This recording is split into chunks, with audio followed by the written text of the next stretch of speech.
Conway, former counselor to President Trump and host of Here's the Deal. Here's the Deal with Kellyanne, and it's on Fox Nation. Kellyanne, love, great to see you. You probably heard a little bit about all this stuff. I'm sure you watched the high noon drama on the House. You know, from your lights as a brilliant political strategist, what did you read into this battle, which Mike Johnson finally won? I love it. He told me earlier this week when I was guest hosting for our friend Sean Hannity that he had the votes, and he knows he can only suffer one or two defections. But I love how positive, forward-looking, substantive, and granular the speaker's remarks were after that vote, Larry. It reminds me of Donald Trump out on the campaign trail. People aren't just having a mandate for lower inflation, lower interest rates, a stop to all this migration madness and border insecurity and these foreign wars. They actually want a government that is smaller, less invasive, intrusive, expensive, expansive, has a relationship with its citizenry that is not so punitive and confiscatory and overbearing. And you hear that from President Trump, obviously, and now from Speaker Johnson. Larry, I love the fact that the Speaker took the gavel and immediately talked about those 7 governing principles. He said it's conservatism, but he actually said it's the founding of America. No teleprompter, no notes, certainly no ridiculous binder. He just knows them off the top of his head. Human dignity, individual freedom, free market economy, sovereignty and security. This is what America has voted for. And I have to say, President Trump weighing in is so appropriate here because he basically is telling these holdouts, look, you may have genuine concerns. You're putting on the table that you want more work days, great, and you want more time to read and debate bills before you vote on them. Larry, we're the party in the movement that believes that because remember Nancy Pelosi during Obamacare said you have to pass the bill to then know what's in it. We don't want to do that. We want to give people the grace and space to read the legislation and debate it. But when President Trump called him, what did he say? He said it's disrespectful to the American people. They voted for immediate change. Donald Trump stood up in that campaign, and Mike Johnson winning today affirms it. They broke it, I'll fix it. And an adjunct to that, Larry Kudlow, is they ignored it, and I'm going to tackle it. Yes, yes. You know, one of the issues here, it's a sub-issue, but it's a big issue. Mike Johnson, who I supported for this speakership, and I'm very glad it turned out good today. But, you know, he made a big mistake. With the first CR, he suspended the PAYGO spending cuts, okay? And that caused a rebellion amongst the Freedom Caucus and others. But unfortunately, a lot of Republican House members and a lot of Republican Senate members were all too happy to suspend PAYGO and not make the budget cuts. Yes. And I always talk about the Doge brothers, Elon Musk and Vivek Ramaswamy, and I hope that they weigh in heavily, and I hope Mr. Trump relies on it. But look, I want to get these tax cuts done as soon as possible. I want one reconciliation bill. But part of that, along with the border and deregulation and defense and so forth, part of that has to be spending restraint, savings that are unnecessary. The government is full and bloated. There's a lot of crap we don't need, alphabet agencies that do more harm than good. You know all about this. You worked in the White House with us. So my point is they have got, you know, I don't want a uniparty where everyone just spends all the time. There has to be a real change here. Larry, as you know, the Republican Party at its moorings was the fiscally restrained party. We didn't like spending. We didn't like debt and deficits. And it's become a bipartisan problem in Washington.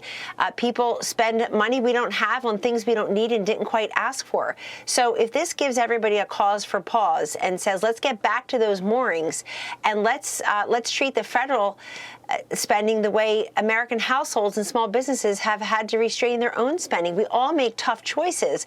And I think America is broadcasting that as well. Look, the pandemic was very expensive. I know that during the Bush years, they felt that getting us out of the fiscal crisis was expensive and this, that, and the other.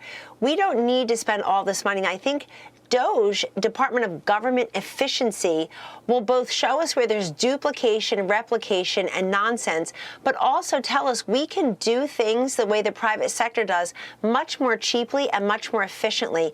Larry, when we were in the White House together, remember there were some of our colleagues trying to improve the technology in this department or that agency, and they simply didn't have the hardware to sustain the software. People say the federal government is asking me to fax in information. Nobody has a fax machine anymore. anymore. So even getting us into the 20th century would be a good idea, and I think they can do it. That's going to be automatic cost savings. But look, Larry, whether it's crypto, AI, energy independence, drill baby drill, inflation, these reconciliation packages, Donald Trump can do so much with this Congress and apart from this Congress through executive order, and then just commanding his departments and agencies to look under the hood and say what changed in the last 4 years. Get rid of all those climate people, all those DEI programs, all this extra staff nonsense has been layered on that people probably suspect is there. They intuit it, but they don't know it. And I think, Larry, last point, let's let it all hang out. Let the Doge people and all the departments and agencies tell us what they're doing, what's going on. Make us part of it. Make it transparent. Get Donald Trump out there tweeting and truthing about what's happening so that we feel like we're part of our government again. You know, Kellyanne, last point, 30 seconds, all I got. The way Trump, I didn't know that Trump got on the phone with the two holdouts. I just learned that from our reporter, Aisha Hasni. Yeah. That is him, right? That is how he operates. He is roll up sleeves, hands-on manager. He will call you if he doesn't like something or if he wants to get something done. That is going to be a welcome change. This guy is an executive, and he has an agenda, and he knows what he wants to do, and he's going to get it done. You know, we all worked together in the first term. We've seen it. This is going to be even bigger and more interesting, if you ask me. This was vintage Trump calling in right at the last minute to turn that thing around. President Trump is an executive, as you say, a CEO, but he's also a negotiator and a collaborator. And people, they see that. Again, they intuit that. Larry, I think there's hopefulness that we can pick off a couple Democrats in the House, maybe even a John Fetterman in the Senate and some others who are saying, you know what, I didn't vote for the Tax and Jobs Jobs Act the first time, but it's benefited my district. It's helping small businesses in my state. What's all this anti-fracking, war on fossil fuel, pausing the LNG permit stuff? I'm going to take a look at that now. I'm hearing complaints as a Democrat from my constituents on immigration and border insecurity. I think I'm going to vote for some of this. I think we have a great moment for there to be bipartisan support for what is truly an America First agenda. And President Trump, he'll negotiate with Democrats. He does. Listen, he will.